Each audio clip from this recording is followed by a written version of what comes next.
fellows are so focused on their work, they seem to be impervious to any other distraction. Even the hollering of orcs couldn't shake them out of their strange stupor.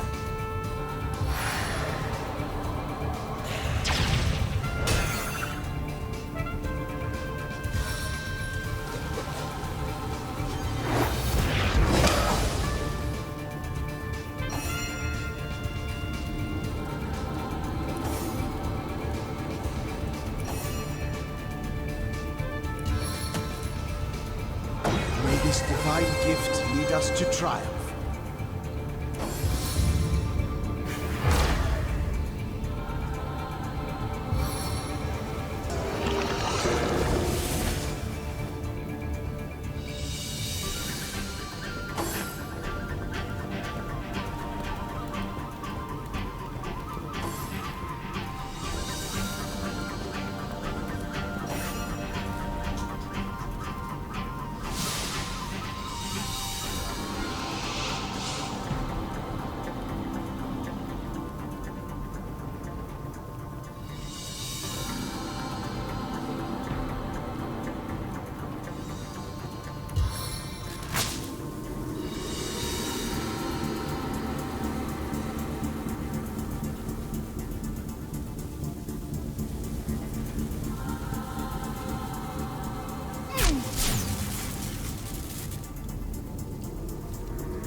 See how fast she scuttles!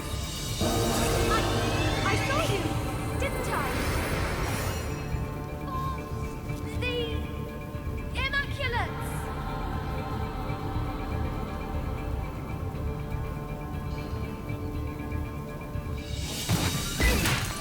Ambushed by a scoundrel.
Your wounds are my rewards.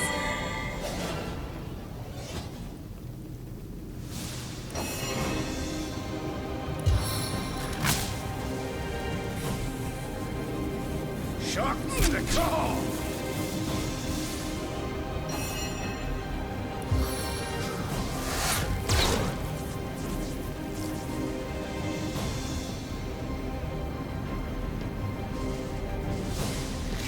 Heaven have mercy on your soul!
quite an important document to entrust to a stranger.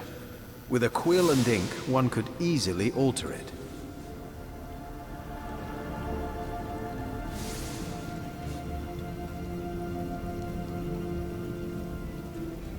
Why, that's brilliant. He'll never find out if we list our own names as the inheritors of his fortune. It's quite literally a golden opportunity. All we need are that quill and ink and we're in business.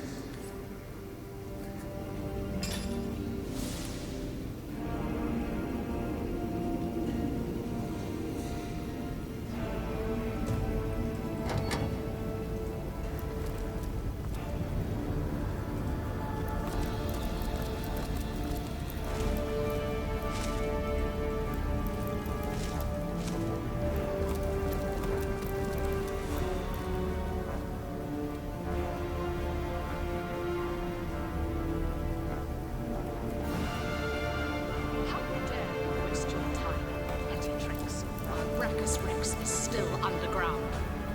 Have you forgotten your task? Leandra, I wasn't expecting you. The Counselor, he's... If I had known his fate concerned you, Silence!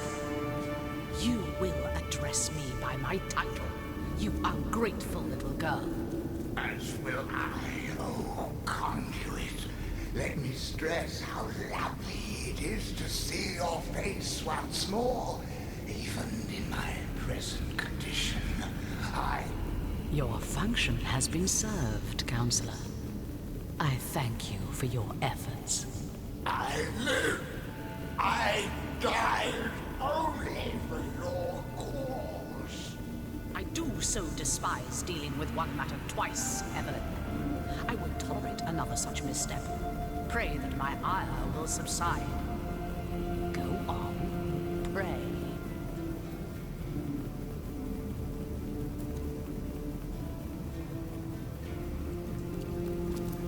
Curse your stupidity, Evelyn! Look over there! Your foolish games have brought source hunters into our very midst. I have no time for these distractions. Brachus Rex's resurrection is at hand. Deal with these insects and join me. Understand? Of course, O Holy Conduit. I will deal with them swiftly. See to it that you do. You! Your stomping through my affairs has cost me dearly. More dearly than you'll ever know. What a pleasure it will be to see the Source shred your every last sinew.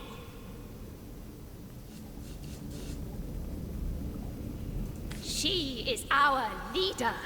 Leandra is her name. The Conduit is her title. She aims to bring about... But no, you are not worthy of such knowledge. The bird does not explain to the worm why it devours it. Yes, a sorcerer, disciple of blood, chaser of life everlasting. For a true sorcerer, death is but an inconvenience to rid oneself of, Hunter. Brachus Rex, centuries in his grave, will walk again, healthy as a newborn babe.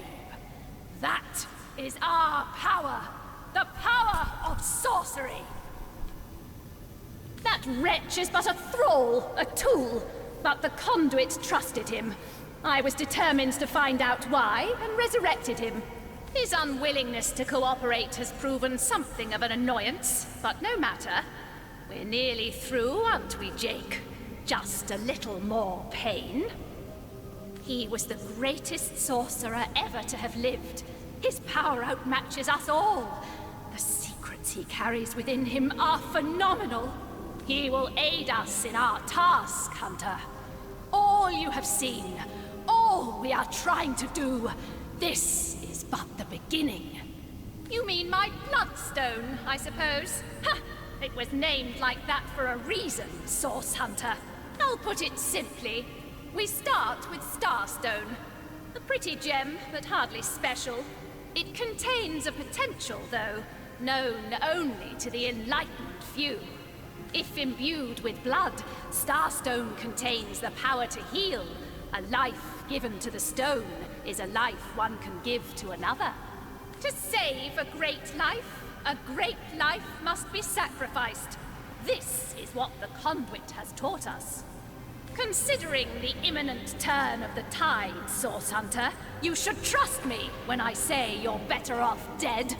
Brachus Rex is rising, and soon Source will live again.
Target.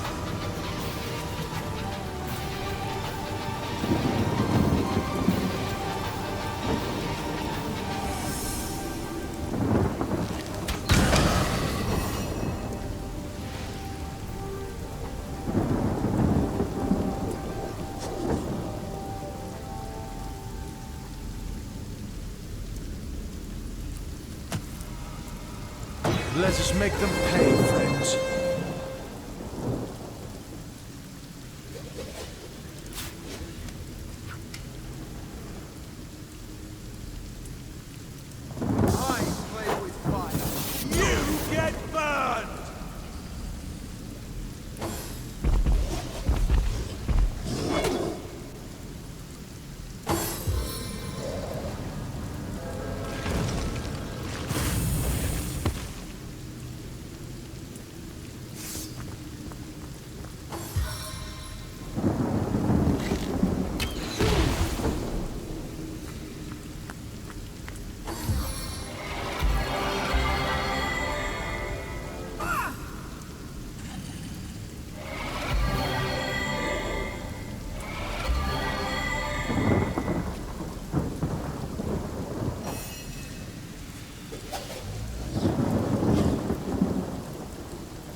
fresh apple pie.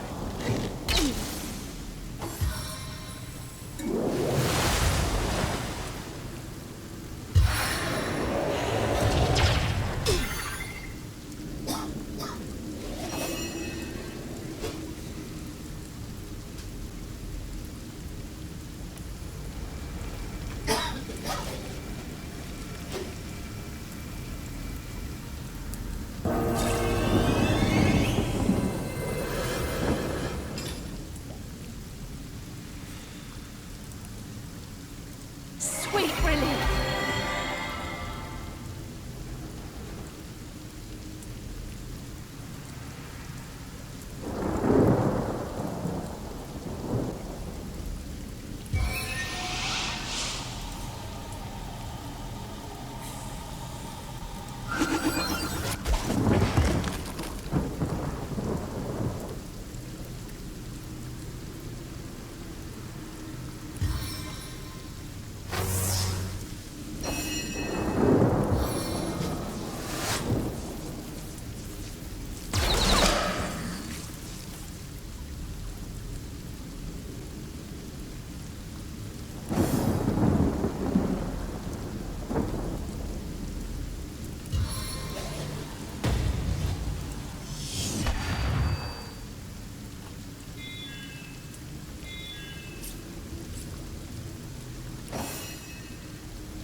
My flesh melts before my eyes!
I strike with the full force of my convictions. My, the Source Hunter. dear dead Evelyn told me when he landed in Sicile, drawn to my source-riddled corpse like flies to excrement.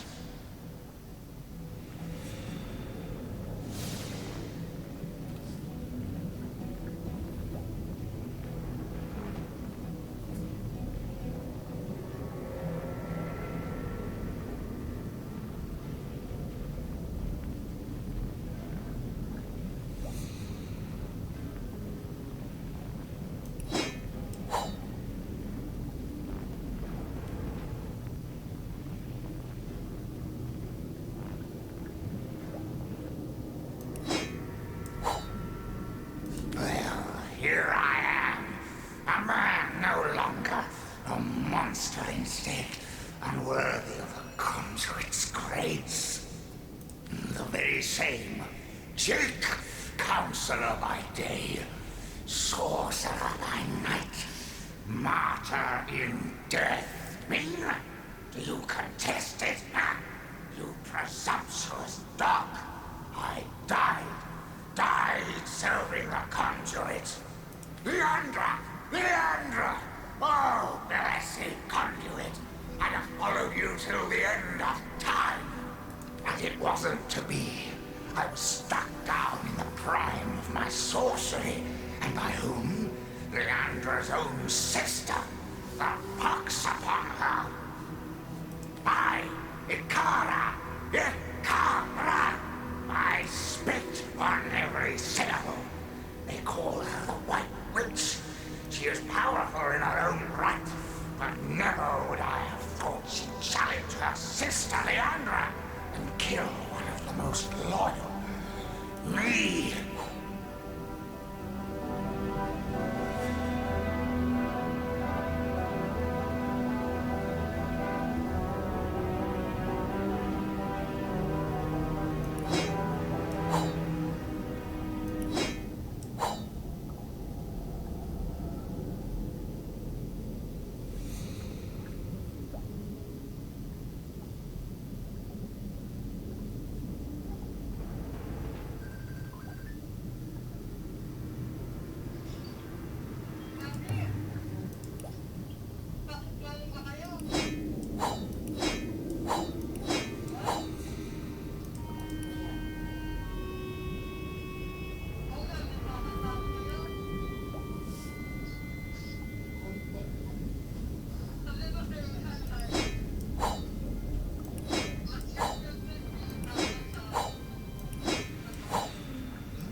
little indeed. What concern was that foul woman of mine? What witch, perhaps? The black sheep of her family, too. She shunned her sister's teachings. Can you believe that? She could have been the very conduit's right hand, but she shunned her. Oh, take vengeance upon her, blessed Leandra. I invoke you. Open her veins, bleed her dry. Give her a function at last. My murder, a tale of woe. The time, a misty midnight. The place, the King Crab Inn. The players, myself, Leandra, Ikara, and a stranger whose identity I have never established. The conduit was there to meet with this stranger, and had tasked me to stand ready to overpower him if necessary. I heard sounds of passion at first, but later of angry argument. Then I heard Leandra's command, and I entered the room. She swerved past me, and oh, I can still feel the rasp of her holy breath upon my ear. Whispered, "Finish him." The man lay on the floor, struck down, and ready for my knife, which I plunged deep into his heart. Yet, but not a moment later, Ikara burst through the window, and I was defenseless. She savagely tore my life from my body, and I died in the glow of the source. A holy martyr, slain in the name of the conduit. Foolish grasper. She who thought herself the conduit's favorite couldn't stand that I had been privileged as a confidant. When she realized the conduit had been in the inn the night I was killed, she couldn't stand to think that I had been trusted where she had not. She brought me back to unlife so that I would reveal what I knew. She wanted to work her way back into the conduit's confidence. But as you saw, Leandra had no interest in Evelyn's petty tricks. Yes, the king is dead, and not for long. Long live the king! The Blackest Rex has no equal, Hunter. His knowledge of the source is absolute, and through him so will the conduits be. The hour is nigh. You do not realize it yet, but his axe is falling towards your scrawny neck. And I am of little use to Leandra's cause now. My worm-eaten bride is an insult to her perfection. To my grave, then, I will go. I suppose you'll not grudge me my portion of rest. Bold as Brachus Rex was he, though only half as holy. The Source King. He is more than legend. You know the Epic of Barren Falls, I gather. You're smarter than you look, and smell. May the pain wrought by sword and sorcery stalk this stiff, stirring strumpet beyond the shores of death. Once more we have stumbled upon an amateur. One who disfigures the pallid elegance of necromancy's visage with rank and vulgar imperfections. She dabbled with flesh like a child with its pudding. She was deaf to the screams of her victims as she made the scalpel glide through exposed limbs with the easy grace of birds through air. And for what? For nothing but to command death, the true necromancer. It is life he wants to command. Immortality. Achieve this, and the screams of agony will not have thundered forth from tortured throats in vain. They will be forgotten in the maelstrom of time eternal.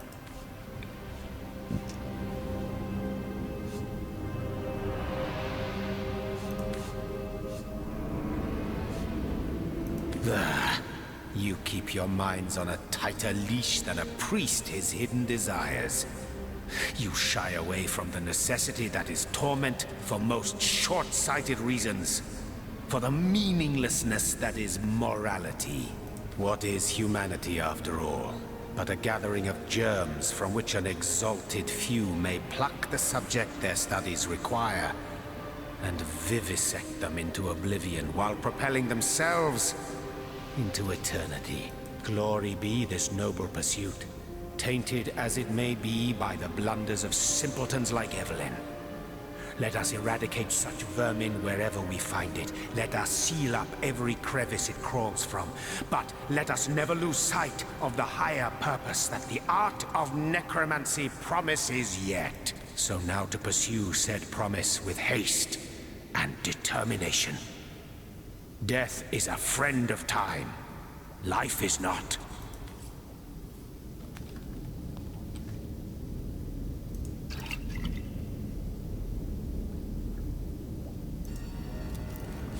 Now this is valuable.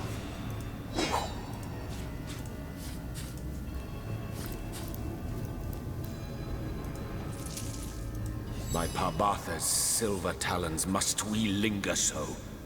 An idle brain is a demon's workshop, Hunter. I can tell you if you wish, but you'd have to listen to the tale of my life, because my future, such as it is rooted deeply into my history. By all means, if you're in the mood for such a dark tale. Once upon a time, I was a king in a land of beauty to the east. A land of tigers and slender towers, of deserts and forests, of sun and all the world's wealth. I was a young king, handsome and all-powerful. Every nobleman would have killed his own brother if I promised to take his daughter's hand in marriage. But I refused their incessant implorations. I knew my life as a sovereign would be self-indulgent, but also a self-delusory one, if I weren't to marry for love. And so a handful of years went by. The king's throne I myself occupied, whereas the queen's throne remained empty but for the court's cats that would nap the afternoons away upon its velvet cushions. But then one day, a young woman visited my kingdom. She was a poetess and a storyteller. People flocked to her, listened to her every word as if receiving mantras from the divines. I invited her to my palace, and soon our days, our nights, our love and our lives intertwined. Hiraka. How I miss her still. Miss the brilliance of her mind that was both as sparkling and as unbreakable as the diamonds that adorned her body. Oh, and how I miss her body. 1,000 artists I could have commanded, show me beauty. But she would have effortlessly surpassed their every endeavor, and curving her lips into a smile make them break their sculptures in tearful impotence. And yet, true happiness, that commodity more precious and even more fleeting than the dominion of kings, sang to us like the nightingale, only to depart come the dawn of our first year's unity. A malady overtook me, and I began to wither. It was an unparalleled horror. Scores of physicians flocked to my bedside. They traveled from realms across the seas hoping to cure the mighty Jehan, undo the gloom that had befallen the land, and mere vultures that they were, to be paid handsomely for their efforts. But none of their potions took effect. Their salves seared, but did not soothe my fading flesh. Like a ghoul I looked, unburied yet risen from the grave. In futile anger I struck my mirror, but broke my brittle fingers only, not its ever-mocking surface. That, Hunter, is a tale for later. I realize I haven't answered your initial question yet. Why it is that I chase time like a lioness its prey. But we'll get to that part later, should time permit. By all means, if you're in the mood for such a dark tale. And so let the hunt continue. Who would have thought it? Jehan, an all-powerful king, stricken by a horrid plague, the memory of which plagues him still.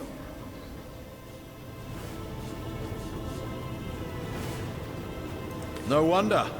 From the sound of it, he was at death's door. The higher your station, the deeper you may fall. He may live, but clearly Jehan is a king no longer.